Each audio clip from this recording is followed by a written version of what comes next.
안녕하세요. 오늘은 제7과 남편은 예수님께 하듯이 아내를 사랑하라 두 번째 시간 갖도록 하겠습니다.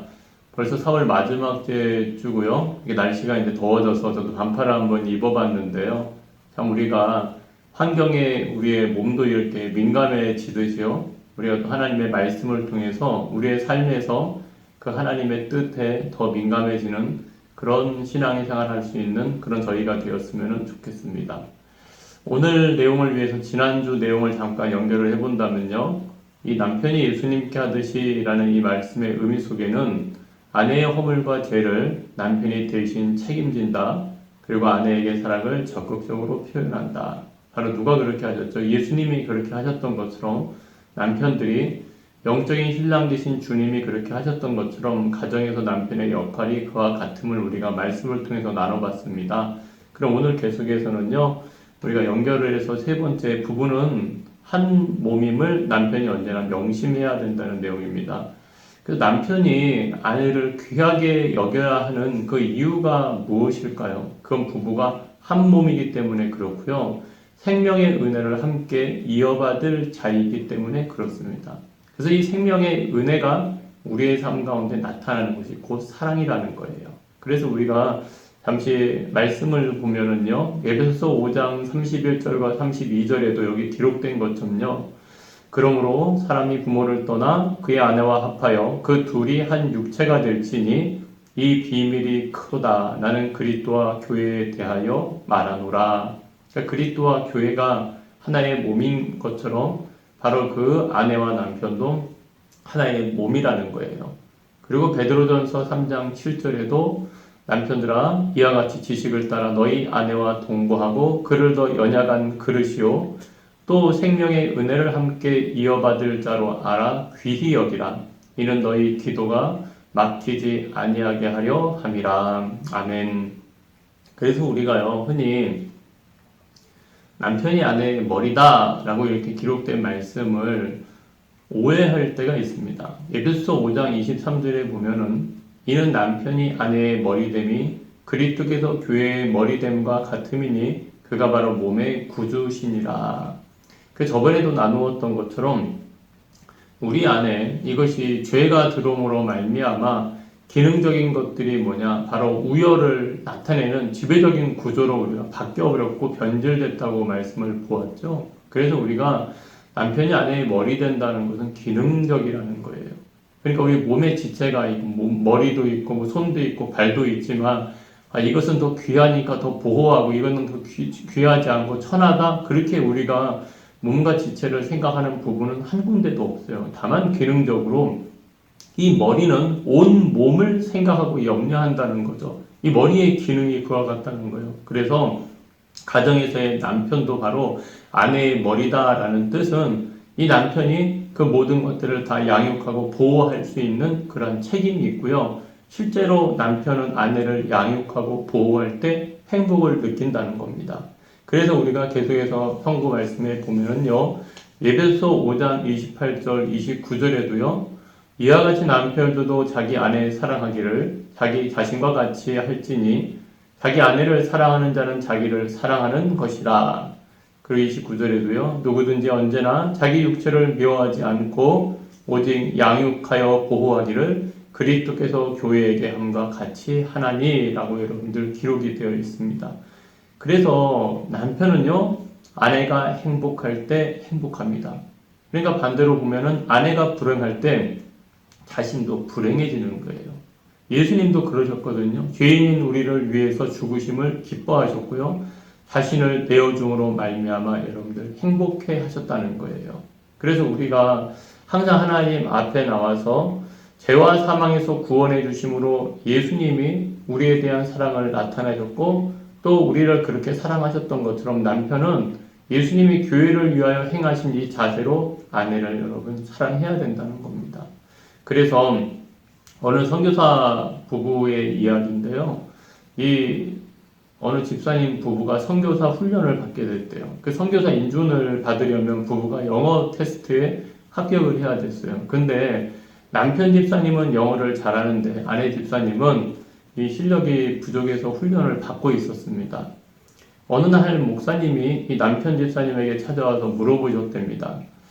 선교사님, 준비는 잘 되셨습니까? 그리고 그 남편 집사님이, 네, 저는 준비되었는데 제 아내가 아직 준비가 못 됐습니다. 그 말을 듣고 목사님이 지적하신 거죠.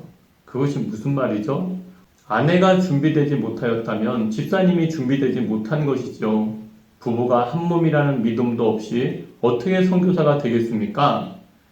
남편 집사님이 그 목사님의 말씀을 듣고 내가 아내를 진정으로 사랑하지 못했고 한 몸을 이루지 못했다는 것을 깨닫고 회개하고 그러고 나서 선교지로 갈 수 있었다는 이야기가 있거든요.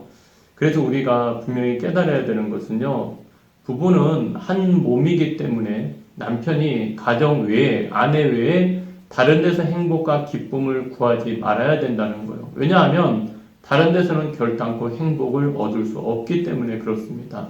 그렇잖아요. 아내가 자신과 한 몸인데 한 몸인 아내를 불행하게 해놓고 자신은 행복한 것을 기대하는 것처럼 바보스럽고 어리석은 일은 없다는 겁니다.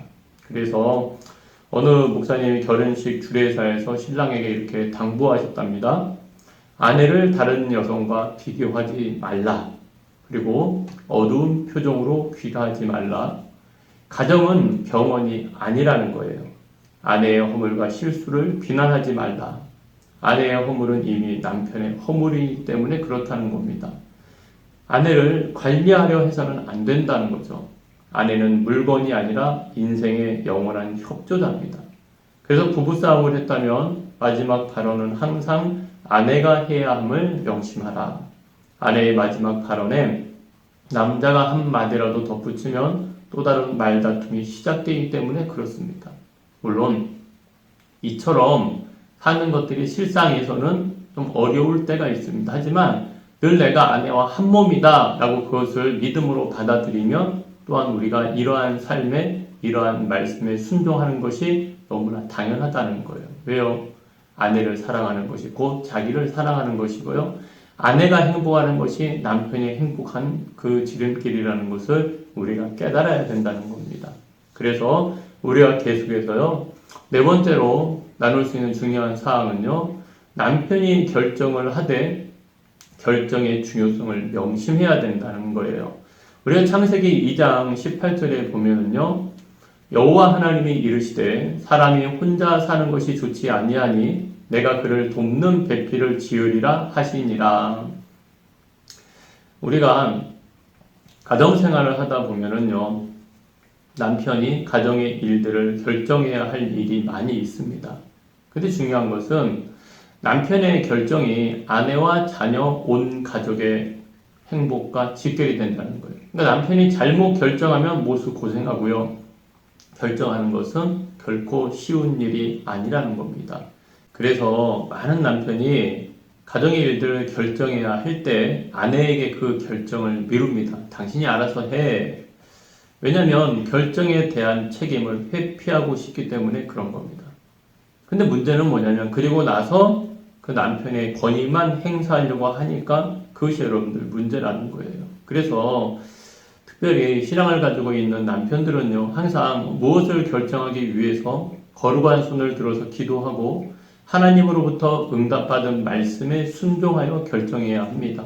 그렇다고 해서 우리가 기도해서 늘 응답 받겠어요 하지만 내 안에 하나님의 말씀이 생각나고 그 말씀을 통해서 깨달아지는 부분이 있다면 그 하나님의 뜻에 비추어서 우리가 바른 순종과 결정을 하려고 하는 것이 지혜롭다는 거예요. 그때 가장 중요한 한 가지가 있습니다. 바로 그것은 뭐냐면 하나님의 뜻을 구하는 것만큼 남편은 반드시 아내의 조언에 귀를 기울일 줄 알아야 된다는 거예요. 이게 반드시예요. 왜냐? 아내는 하나님이 남편을 위하여 짝을 지어준 지혜로운 돕는 배필이기 때문에 그렇습니다.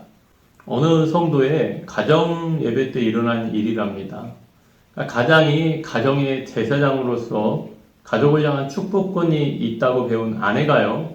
그러니까 이제 믿는 가정이겠죠. 그래서 그 아내가 그 믿는 남편에게 가정을 위해 축복 기도를 해달라고 했답니다. 그래서 막 강권을 했대요. 그랬더니 아내와 두 아이가 무릎을 꿇고 기다리고 있으니까 이 남편이 마지못해 아내의 머리 위에 손을 얹고 기도를 했답니다. 그리고 나서 초등학교 아들의 머리에 손을 얹고 기도하는데 아들이 킥킥하면서 웃더래요. 왜 그럴까요? 밤늦게 술에 취해서 오기가 예사고 아빠 엄마가 늘 싸우는 것을 보았는데 목사님처럼 거룩한 모습으로 기도하는 모습이 웃겼던 거죠. 그러니까 그 아들의 웃음에 그만 남자 집사님도 웃어버리고 말았답니다. 자기가 생각해도 웃기는 일이었기 때문에 그렇죠. 하지만 이 일이 계기가 되어서요, 이 남자 집사님의 생각이 완전히 바뀌어버렸답니다. 평소의 삶이 바로 되어야 가족을 위해 기도할 수 있음을 너무나 절실히 깨닫기 때문에 그렇습니다. 그래서요, 남편은 가정에서 자신의 역할이 얼마나 가족들에게 중요한지를 명심해야 합니다. 흔히 부부 사이에 누가 누구를 구제하는 것이지 라고 논쟁하는 일이 있게 되는데요. 우리가 성경을 보면은요, 모든 결혼은 여자가 남자를 구제하는 것입니다. 그래서 이 돕는 배필이라는 정확한 의미가 뭔지 아십니까? 바로 현 상황으로부터의 구원자라는 거예요. 그러니까 이 돕는 배필이라는 의미로 돌아볼 때는 남자가 여자를 구원한 게 아니라 여자가 남자를 구원하는 거예요. 그러므로 남편은 결정권자라는 권위, 그러니까 머리로서의 역할을 내세울 것만이 아니라 결정은 남편이 하더라도 반드시 아내의 의견에 귀를 기울여야 한다는 거예요. 왜냐? 돕는 배필로서 하나님이 내 옆에 아내를 세워주셨기 때문에 그렇습니다. 그래서 우리가 이 남편이 아내를 사랑하려면 영적인 주도권을 가져야 합니다. 곧 아내에게 순종하라 하셨고 남편에게 사랑하라 하신 것은 남편이 영적인 주도권을 가지라는 말씀입니다. 그러니까 그렇게 하려면 어떻게 해야 될까요? 남편이 말씀의 권위 위에 서야 하고요. 더 하나님 앞에 기도해야 됩니다. 왜냐하면 순종보다 어려운 것이 사랑이기 때문에 그렇습니다. 그러므로 남편들은요, 아내들보다 훨씬 더 힘든 명령이 주어졌다는 사실을 기억해야 됩니다. 이것이 남편의 믿음이 아내보다 더 성숙해야 하는 이유라는 거예요. 그래서 우리가 정말로 그동안의 삶의 자리에서 볼 때 아내의 손에 붙들려서 나오는 남편, 아내의 손에 붙들려서 우리가 신앙생활하는 남편이었다면 이제는 더 주님 앞에 엎드려 기도하고요. 하나님 앞에 나와서 이제는 그 가정에서의 내가 육신의 권위를 내세우는 것이 아니라 영적인 주도권을 가지고 하나님의 말씀과 기도로 가정을 세울 때에 그 안에서 하나님이 그 가정 가운데 주어주시는 축복이 있고 복이 있다는 거예요. 그럼 남편이 믿지 않을 때는 여러분 어떻게 해야 될까요? 바로 저번에도 말씀드렸던 것처럼 남편이 그러한 역할을 할 수 있도록 아내가 기도하면서 남편을 신앙으로 이끌어야 되고요. 또한 그 남편이 바른 권위를 행사할 수 있도록 지혜롭게 돕는 배필이니까요. 돕는 자로서의 역할을 지혜롭게 하는 것이 굉장히 여러분들 중요합니다. 그래서 우리가 오늘 행복 따지기 해보려고 하는데요. 먼저 남편분들이 답을 써보시기 바랍니다. 여러분이 예수님의 교회를 사랑하신 것처럼 아내를 사랑하십니까? 만약에 그렇지 못했다면 아내를 진심으로 사랑하기 어려운 가장 큰 걸림돌이 무엇인지를 한번 생각해 보시기 바랍니다. 그리고 두 번째는요, 아내가 답을 써보시기 바랍니다. 여러분의 남편이 여러분을 사랑한다고 느끼고 있습니까? 만약 그렇지 못하다면 이유가 무엇이라고 생각하십니까? 그러니까 이 이유를 생각하라는 것은 남편을 탓하라는 것이 아니라 아내가 돕는 배필로서의 역할을 한번 돌아보라는 의미입니다.